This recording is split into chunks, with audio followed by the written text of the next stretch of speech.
Gubernur Sulawesi Selatan Nurdin Abdullah meresmikan landmark yang dibangun BPJS Ketenagakerjaan BP Jam Sostek berupa ruang terbuka hijau di kawasan Center Point of Indonesia, Sabtu sore 29 Agustus.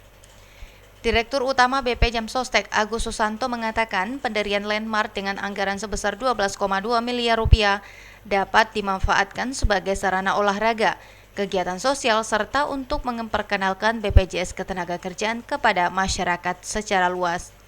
Landmark itu juga sebagai salah satu program tanggung jawab sosial BP Jam Sostek.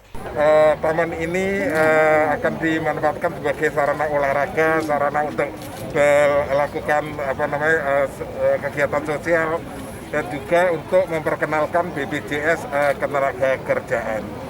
Sementara itu, Gubernur Sulawesi Selatan Nurdin Abdullah mengatakan guna perawatan aset Pemprov yang berdiri di atas lahan seluas 2,5 hektar tersebut, landmark BP Jam Sostek akan dikelola oleh suatu UPTD yang sama dengan kawasan kuliner Lego-Lego.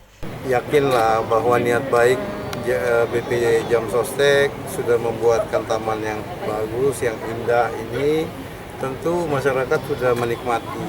Ya, berikutnya adalah perawatan. Ini yang harus betul-betul kita berikan komitmen kepada BP Jam Sostek bahwa setelah penyerahan ini tanggung jawab perawatan adalah Provinsi Sulawesi Selatan. Tri Dewanti, Pajar TV dan Pajar Radio melaporkan.